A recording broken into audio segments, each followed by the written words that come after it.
a question there in the chat about how we do this exciting live social broadcast to multiple channels. And I'm going to let you share that information with the students while I'm teaching the content strategy course. Now, content strategy at associations has taken a turn.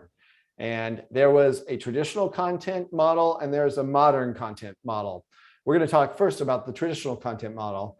Traditionally, association content was very unique. It was created only within the confines of the association, and it was really specifically targeted or specialized in its nature for the members of that association. So if you are working in the Bricklayers Association, if you are working in the Nursing Association, if you are working in the Accounting Association, well, that content was going to be really specifically specialized. You guys know I'm not so good at pointing, specialized for bricklayers or nurses or accountants. So it was also, that content was carefully vetted. In the old model, in the traditional model, well, we were publishing primarily through journals and newsletters, and it would go through a carefully vetted editorial process. So it would be edited for topical relevancy, and then it would be reviewed for like literally grammatical and spelling and editorial standards and maybe style standards. And it would go through many rounds of review before it was ultimately published in your association journal or your association newsletter. Carefully, step by step, many eyes, right? It was exclusive. So 99.9% of the time under the traditional model, it was exclusively developed by your association and distributed by your association. So it was like within the confines, and finally it was thoughtful. So usually in the old model, we had very detailed and strategic content calendars.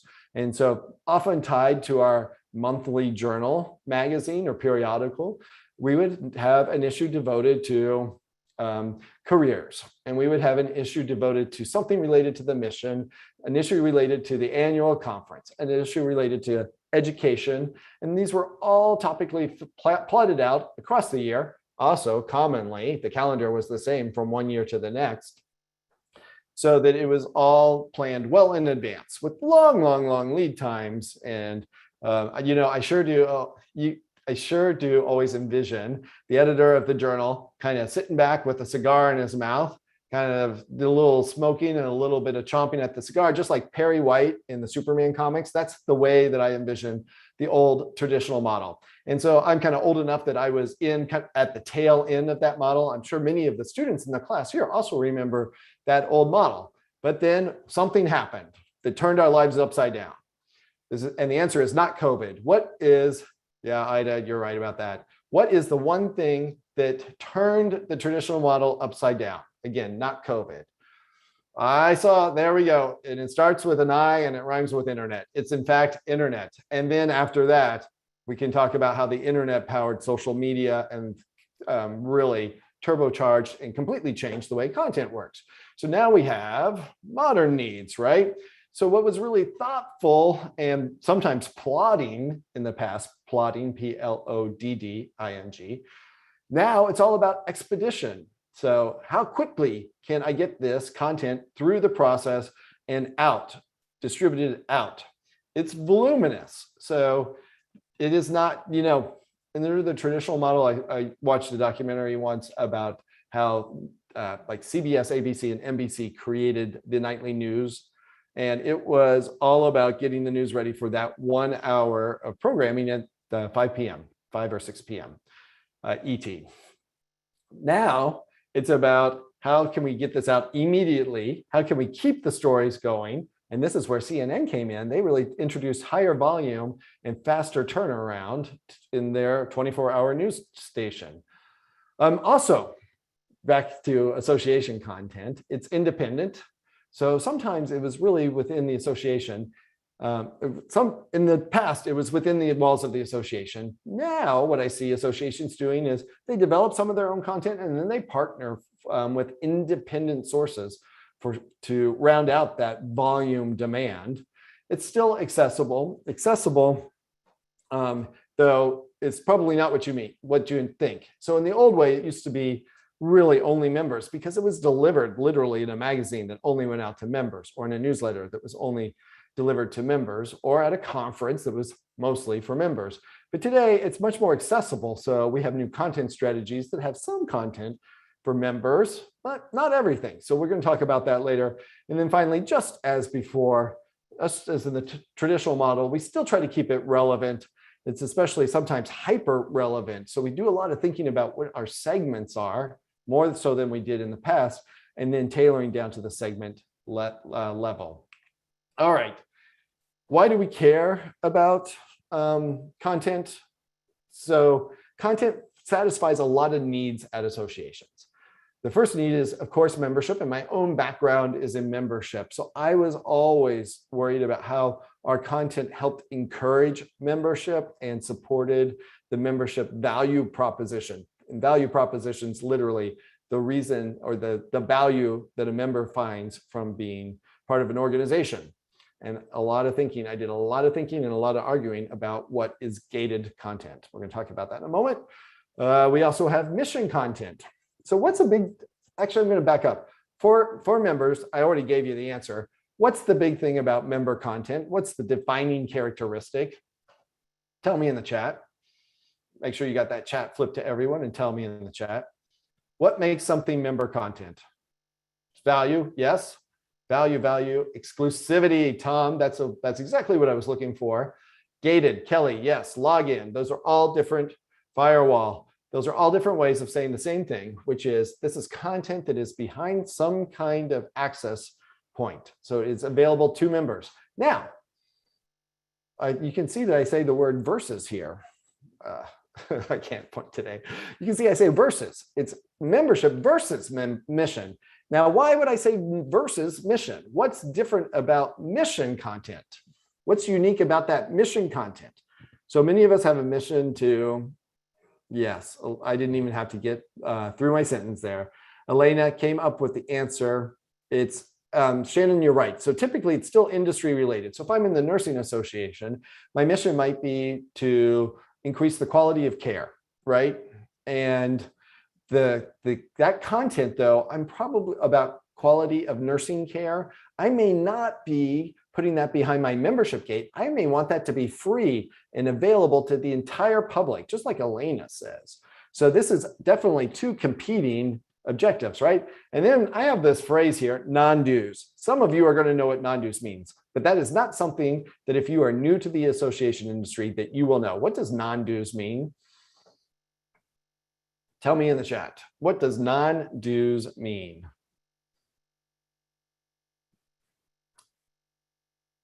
Yep, there we go. Yep, you guys got it. My good chatters. So this is revenue that does not come from member dues.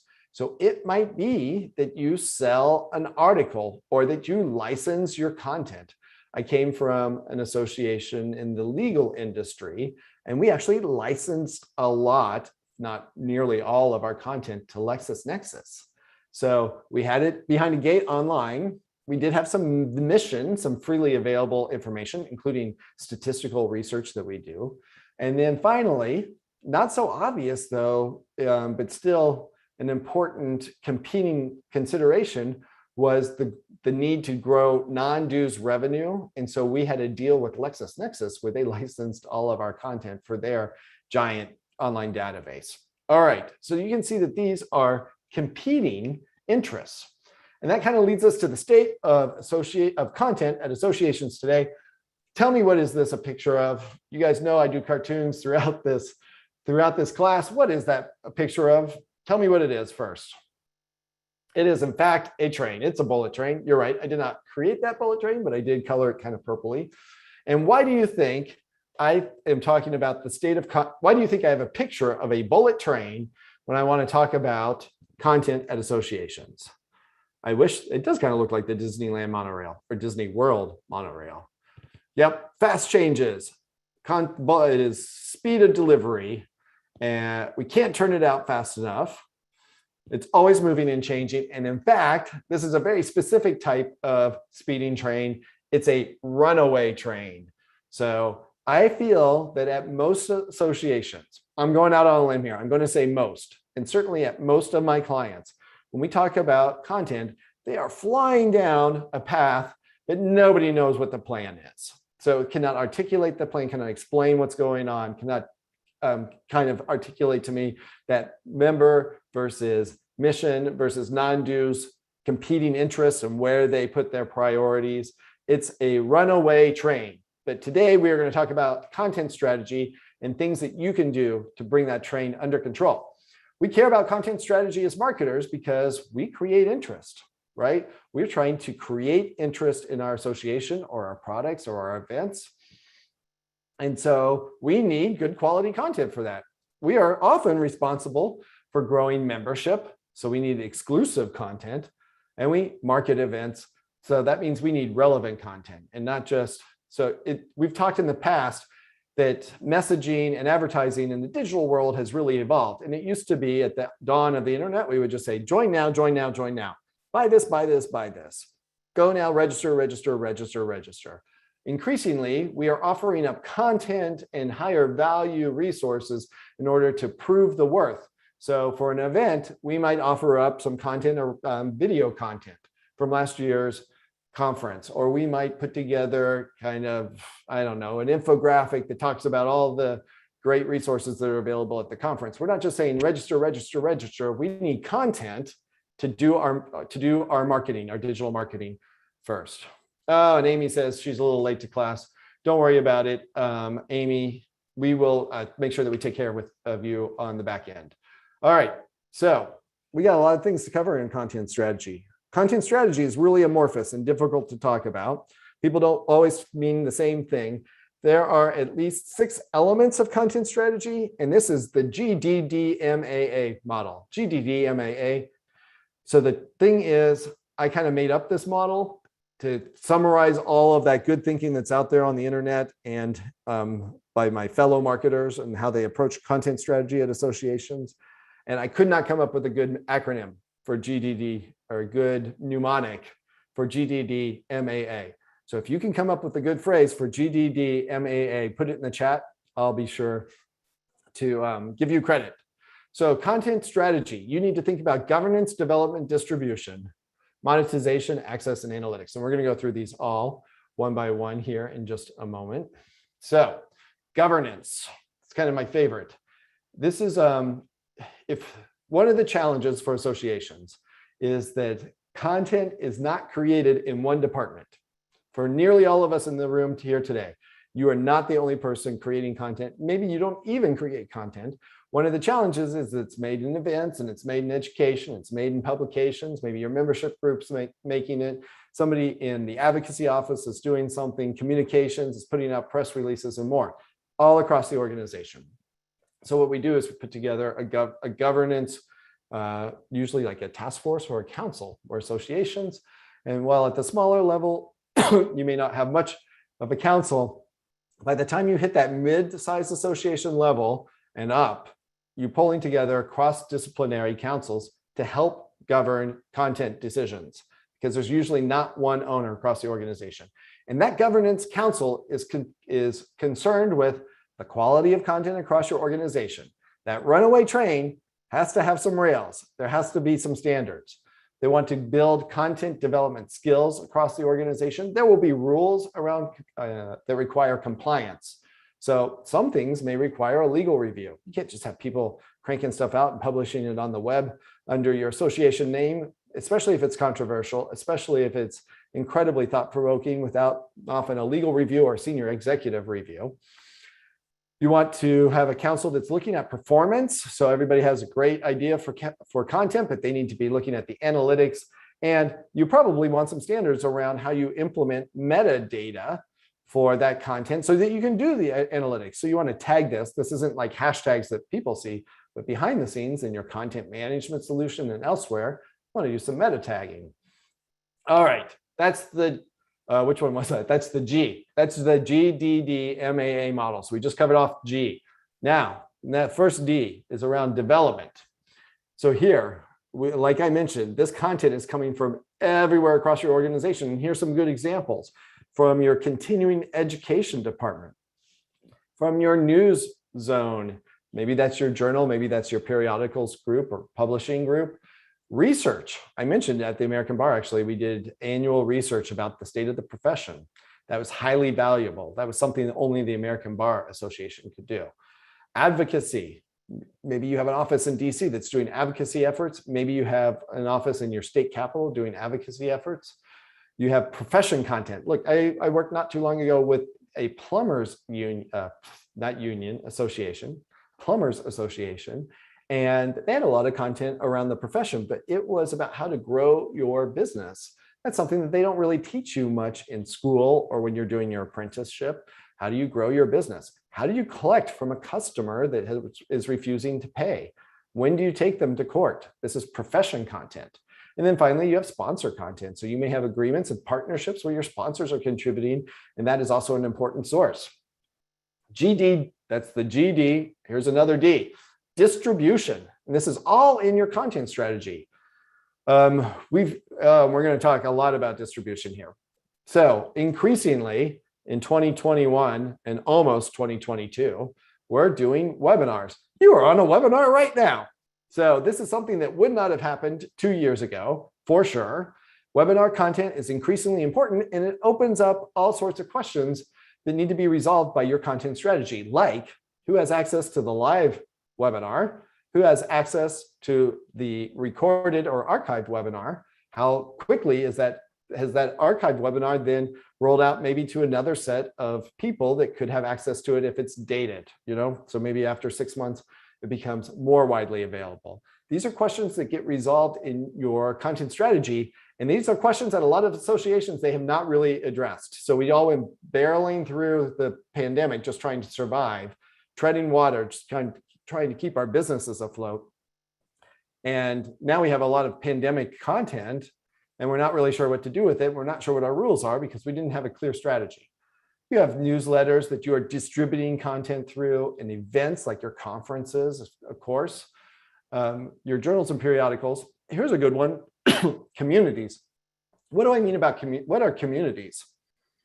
I'm not talking about the social networks. That's next. What's an example of a community? There we go. So John was in it right off the bat. John's Kelly, thank you. So I'm not talking about LinkedIn groups, really. What I'm talking about are your association, maybe higher logic communities. So these are communities that you own, that you control. So I'm a frequent participant in the ASAE Collaborate community. And we heard from, Reggie Henry was a guest speaker in our first class. Reggie talked to us about how he often uses that community to distribute content for their organization, tell people about what things are happening. But then he also has an echo that comes back. So he sees what people are talking about, and then uses that to guide further content development. And of course, somebody mentioned this at the beginning of the class, social networks have changed the way that we distribute content. Often we are pushing out content, and that should be part of a smart strategy. So it might be that be sure you are not pushing out to social networks all the time, at least member-only content. That's just going to frustrate the non-members. All right, we're going to talk a little bit about, we're going to take a detour here. We're going to keep talking about distribution. So things that really frustrate me and that I run into so often at my client associations are content leaks.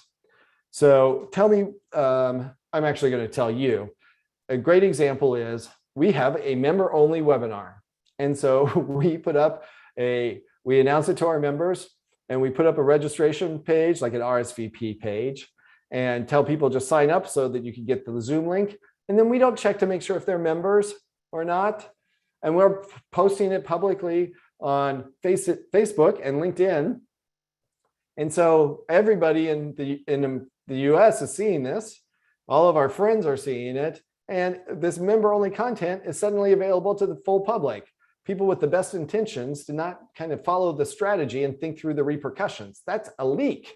It's a big leak. And Tom, I see that you're doing a chat with, it looks like maybe Kevin. Just remember that you want to chat directly with Kevin on that so we don't distract everybody from my incredibly entertaining performance today. My favorite leak is podcasts. And I'm going to go to the mat on this one. I want you to argue with me in the LinkedIn group if you disagree, but I think every podcast is a leak. I think every single podcast is a leak. I think it is impossible to have a member benefit that is a podcast. And I actually had an argument with an executive director in a real estate association not too long ago because she has a podcast that she thinks is highly valuable. And I say, well, and it's driving membership. And I say, well, you think that it's a member benefit. It's not limited to members. You're not really, when we do the research on the benefits that are important to non-members and members, it's not in the top of that list. And you're not advertising it to anybody. So it's really not lead generation and it's not member value. I'm really sour on podcasts. I do not think that I think this is like number 998 on your list of 1,000 things to execute as a marketer. It's hard to find how these are driving anything more than general awareness, which is a very kind of loosey-goosey tofu top of funnel objective. Okay, recruiting tool. So Dan, take it to the LinkedIn group. Let's argue it out there. Nobody's convinced me that podcasts are a good idea and they take a dang long amount of time. All right, and then also if you're posting your content to YouTube or video or into LinkedIn groups or Facebook groups, you're probably not monetizing that. You're not making sure that that is member-only content. You are just kind of giving away your content free and clear. That might be fine if it's mission content, but if that's supposed to be non-dues content or member content, that's likely not the right strategy for you. All right. I'm also going to continue our detour here. We're going to talk a moment about federated search. So many of us have content spread out across our organization. It is on our website, of course. Maybe we have some content in YouTube. Maybe we have content for sure in our discussion forums or et cetera. And then we have a search on our website that doesn't connect any of it. So this is something that's kind of become more on my own radar in the last year. And this is something that I've talked about with Reggie Henry, the Chief Experience Officer and the CTO at ASAE. I know that he's putting a lot of time and effort into federated search also. So this is the application or the tool set that powers your website search and pulls all the content, indexes that content from across your organization so that your users can get access to it in one spot. So that if you go to a search page on an association website and you type something in, you're looking for, I don't know, you're looking for, let's use that old plumber example. You're looking for how to collect from a customer. Well, you'll get the web content and you'll get the content from a YouTube video that they posted, and you'll get discussion threads from that Higher Logic forum that they maintain. This is something that's become increasingly easier to execute. You do have to work on that tech stack. We talked about tech stacks in class 2. And one application, one provider that I see specializing in the association space, so they know how to integrate with AMS solutions and more, is FewSearch. So you can also check out FewSearch online. Those guys have been working with a couple of my clients. Tell them Chris sent you. All right. So GDD, now we're going to the MAA, right? We're halfway through your content strategy. Monetization. It's one of my favorite words. I love talking about monetization. I think it's like cool sounding. And we've talked about Ted Lasso on Apple TV, right? We talked about Ted and season 2. I don't know if we talked about the season 2 finale. My own disappointment. Many of my friends thought it was the best episode ever. Well, there's another Apple TV Plus show that I love, and that's called Mythic Quest. Does anybody watch Mythic Quest? Jonathan, nope, not me. All right, never heard of it. So if you have not heard of it, I think it's a good one to check out. So it's this video game company, right? Total drama, comedy and drama. It's a video game company. The game that they create is Mythic Quest. I actually don't know the name of the company, probably Mythic Quest also. And it's got this crazy CEO, and they're all trying to make this super cool game. And the villain in Mythic Quest is the man that is in charge of monetization. That's right. So he's the guy that says, no, you can't do that because it's not going to make us any money. You can't do that, or you need to change it and do it this way so that you can make us money. So monetization is the evil character at Mythic Quest. And in fact, it's maybe not evil, but it's equally important to associations. So as you're thinking about your content, your strategy, your content strategy needs to think about licensing opportunities, how you can generate advertising money off of your content, how you can sell pockets of your content, e-commerce. how it drives membership. I talk about membership over and over. That's my background. And then even subscriptions. All of these go into driving the M in your content strategy. All right, rounding it off with the A. Did anybody come up with a GDDMAA mnemonic, something that would make this memorable? Content access, there are really three types. Open, that's lots of what we have for mission content, open and available. Gate, this is the term that I use to refer to member-only content. It's member-gated. And then paywall is for non-dues. And there are different paywall models, and they are always evolving. And maybe some of your favorite newspaper websites are a way to track kind of the latest trends and how this is changing. But we have often metered, which is you only get a certain number of views in a period, like in a month, before it tells you can't see anymore unless you subscribe. Freemium, which is like you get to see some of it forever, but other stuff is member only. And I know there's like a good website that I see where I think it's CNBC, where they have content that is pro level. So that's freemium. Like a lot of CNBC is free, but then they have pro only, where they have their very best articles. And then donation, which is, okay, this is like kind of the Wikipedia model, where it's like, okay, it's free, everything's free, but if you could just give us 27 cents, then if everybody gave us 27 cents, we'd be rolling in the cash. We never have to ask for money again. So these are some different paywall models. Often this is what's driving your non-dues strategy. And our final A is around analytics. Everything we do, we are digital marketers. In 2022, everything we do is measured and tracked. Okay, measured and tracked. So you need to have the metrics in place that at least help you understand the basics. What are people demanding? What are they consuming? And what money is it making? And then remember, you might want to be doing that reporting or doing that data collection across siloed areas, like just the website. Look at your search function. So if you're working with FewSearch or Federated Search Company or anything else, they should have analytics. Analytics needs to be part of your conversation, especially when you're setting that up. And then you want integrated reporting. And so I tell you every week, I tell you about association analytics. That's a dashboard that pulls together data across everywhere in your organization. And that is often through integrated dashboard reporting. All right. And Jonathan came up finally with a really, this was a big challenge, right? With a mnemonic for GDD, MAA. Oh, I think, so this one's a little bit of a stretch. Gerard Depardieu milks aged aardvarks. But I think we're missing a D in there. So does that D count at the end of his name for the second or the first D? Also, I'm not sure in French, do you pronounce the D at the end? Is it Gerard or is it Gerard? But we're getting in the zone. Okay, guys, good job. I told you that content is barreling at 100 miles an hour in associations, and it's a speeding train. I think actually for most of my clients and for most of my interactions and what I've observed, that content's actually kind of a train wreck. But if you put together a content strategy following these GDD, MAA elements, those 6 slides that we just went through, you can take your association from the wreck that it might be today to something that is a well-oiled, smooth machine. Okay, that's it, GDD, MAA. All right, and that is also the end of our live broadcast. Remember, if you're interested in learning more about the Association Digital Marketing Certificate course, you can get yourself on the registration list and you can check out our website. Tom,